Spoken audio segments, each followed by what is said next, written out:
big applause for ourselves. We have 50.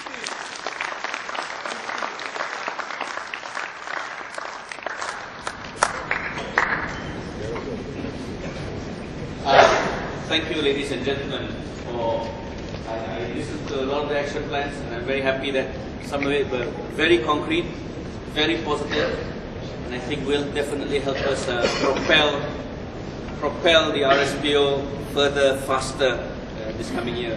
And I hope maybe the next time we have, well, when we have RT12, can you hear me over there? Sure? I just called your name. Anyway, no. When we have RT12, we hope that we can revisit. Wow. Okay, thank you very much. So I hope when we come back to RT12, we can revisit all these action plans, and I hope we don't lose the names of the proponents of these action plans to come back and report progress. Right? And I hope when we talk about, we have a working group and all these things, it need not be a working group also can happen without a stamp from the RSPO. It can happen. That means there are working groups all over the planet. I tell people sometimes RSPO is like a Tupperware party. There's a Tupperware party somewhere in the world every day. Similarly, there's an RSPO meeting somewhere in the world every day. Probably 50 different countries. So you can have that meeting, you can have the working group, you can have a formal discussion, informal discussion. What we really like to see is some reporting back on progress so we can solve it all for the membership of the RFPL. Of course, some of you need to be formally adopted. I'm saying please do not exclude that possibility that you can have discussions without the formal endorsement of the Secretary. Right? Okay, so I'm really at a loss here because we were supposed to have this formal thing at the end of the day to close at me at the podium there.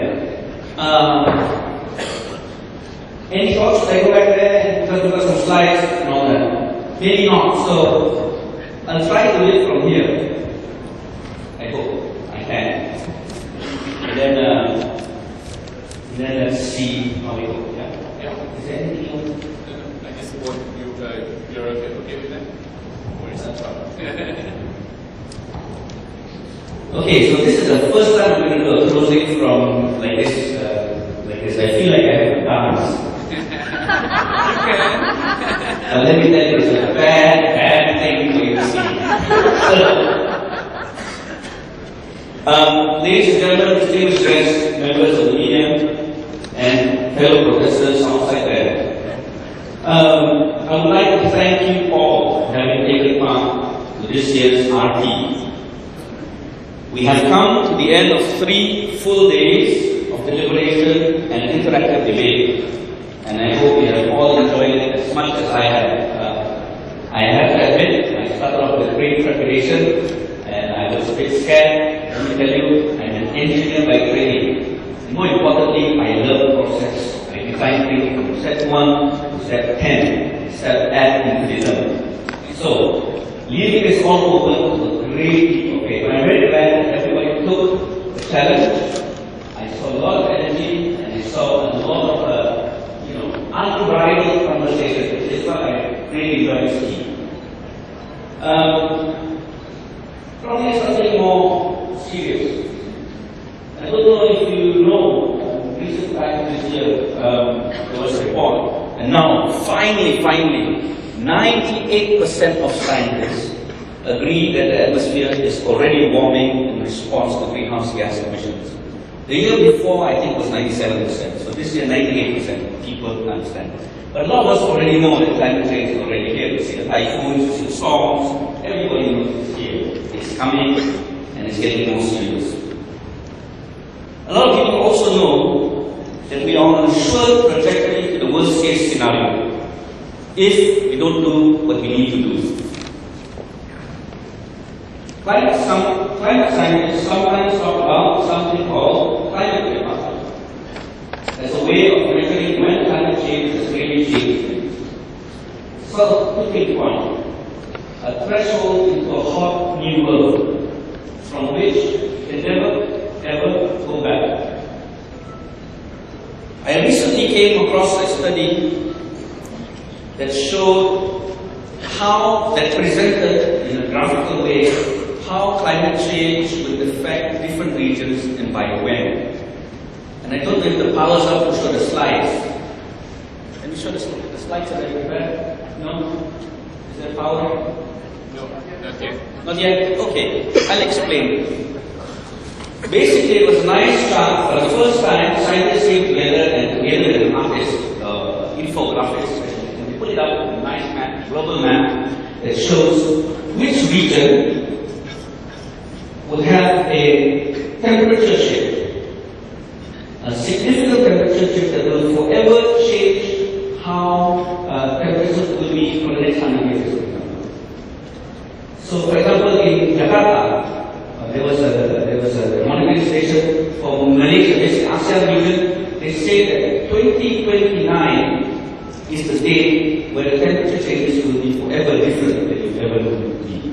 So people don't get that right. So I was reading the report, and what really startled me was this. So they say, imagine, so all of you here, imagine the hottest day of your life. That one day that you felt really hot and you felt like you were in the fridge. That day will be the norm after 2029.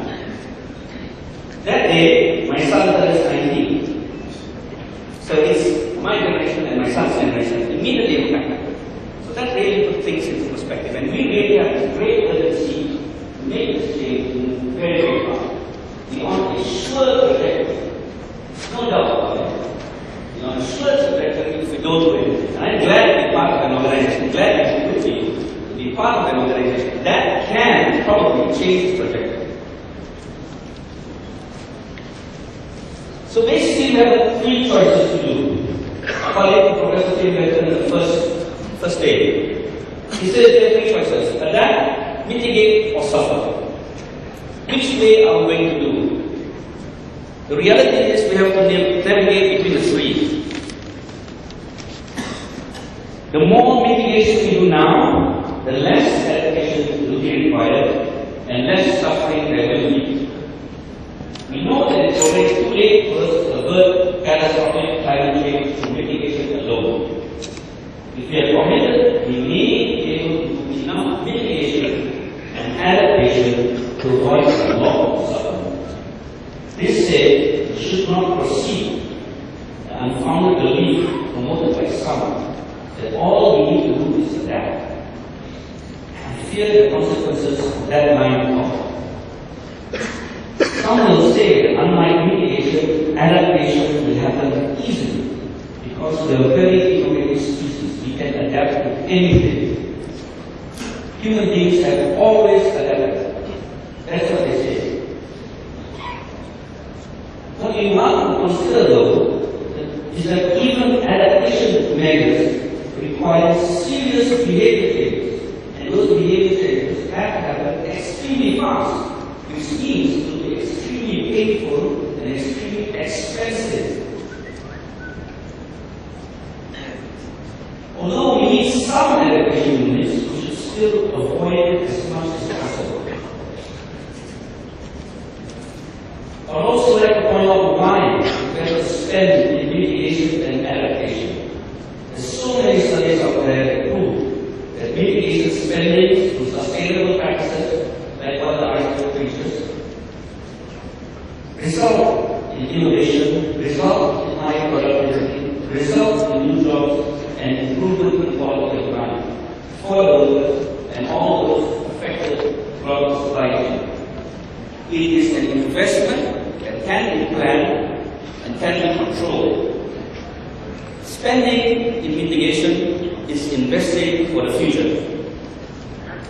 Ladies and gentlemen, we already know that the forests of the world are vital in mitigating climate change.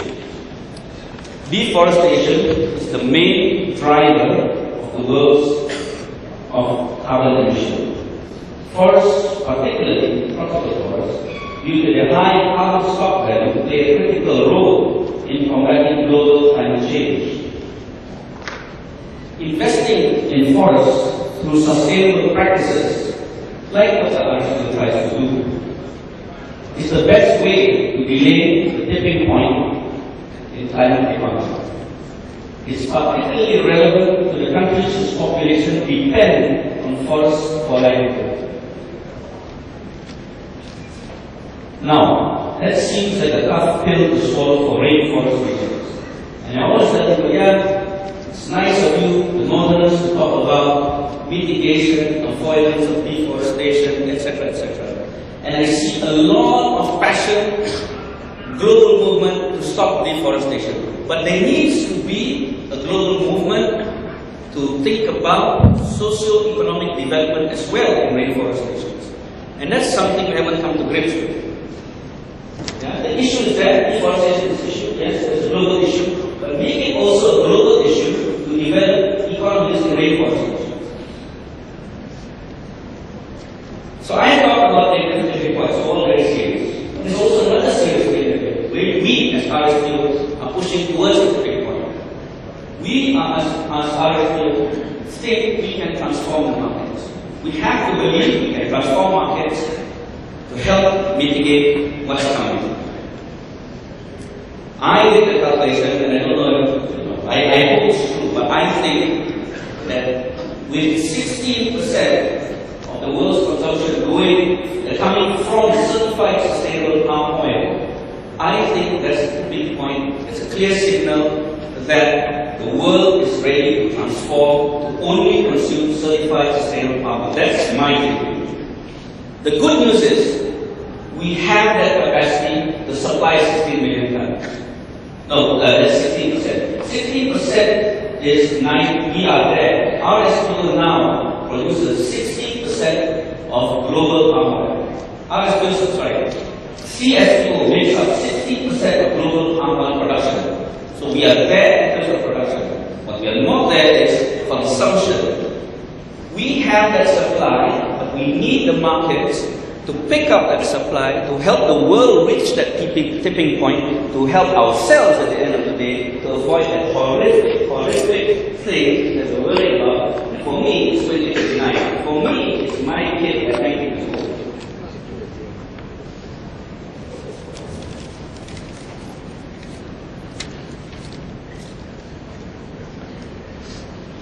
So I would like to slow down a bit. I lost my place in my speech, but I'd like to slow down a bit and remind you, it was a quote that I recently read that really caught my attention and caught my imagination. It was a quote by a favorite president in the US, John Kennedy.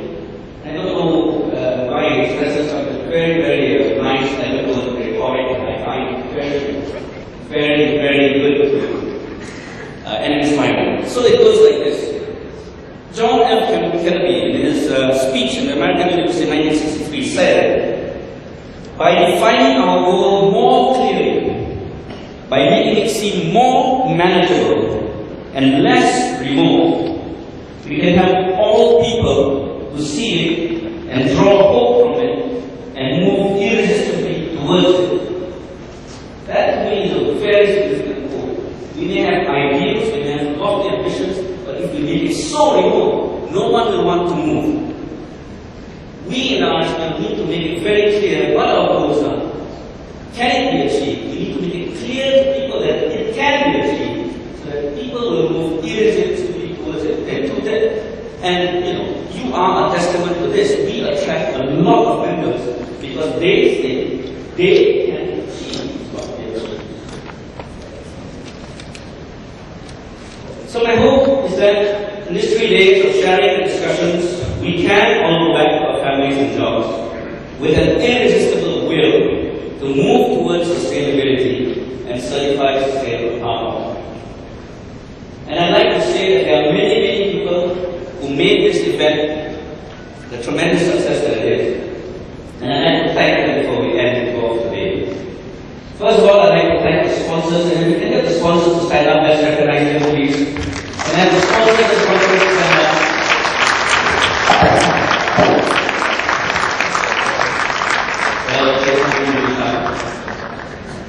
I'd like to also acknowledge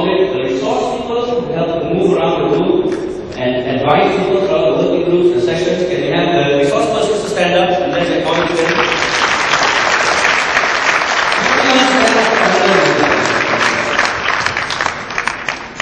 I'd also like to thank our superbly professional event organizers, GB Works. Can I have Ellen to wave at least? Ellen Rosalina? Yeah. Event organizers far myself. And I'd also like to thank the facilitators who did a fantastic job and held my hand through this week. Please stand.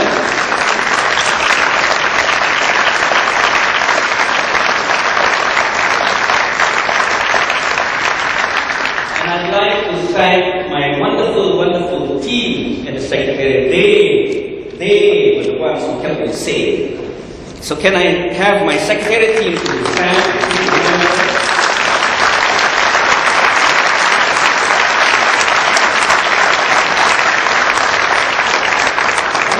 And I acknowledge you, for being so fantastic in this journey through a new format and helping us come up with some fantastic ideas. And we give ourselves credit.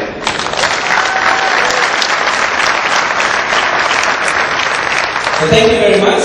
I hope to see you here with report cards in 1 year. Thank you so much. Till RT11, I bid you farewell. Thank you. Thank you. I want everyone to come forward and make a big circle in the middle. Come forward and stand. Come forward and stand and make a big circle. Can we make one line of circle instead? Is it possible? Or otherwise we just move to one table, one chair behind one chair. Is it possible to do it? Or just shoulder to shoulder, come paper to little gentlemen, so you can just shoulder to shoulder. Fill up the circle, fill up the circle. Come to the middle, don't worry about it. Come, ladies, come to the middle. Everybody, fill up the circle, come forward, come into the middle, I think we need to put everybody to the middle. Come, everybody to the middle. Everybody, come. Fill in the circle. Come all the way inside. Go all the way inside. Come all the way inside. Come inside. All the way. Come. Squeeze in. Ladies, you can go in front. Don't be in the back of this tall gentleman. Push yourself in front. Come, ladies, you say, ladies, come, get inside. Don't worry. Don't sit at the back. This is the time for you. Alright. Come inside. Come. You're not from far. Alright, come. Alright, now, you see everyone here? Let's check everybody you're next to you and pat their back. Pat their back. Did a good job today.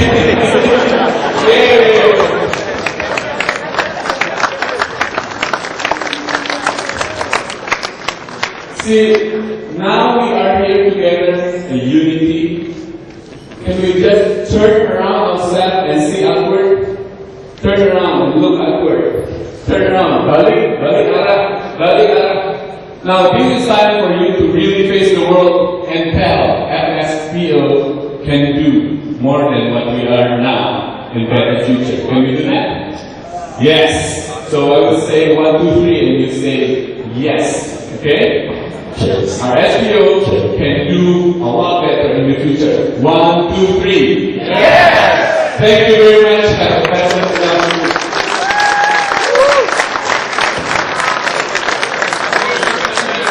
Some announcement. There is this feedback for close to the exit.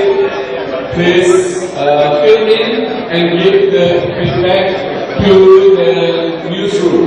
Feedback to the newsroom. SIS headsets, please give it to the back. SIS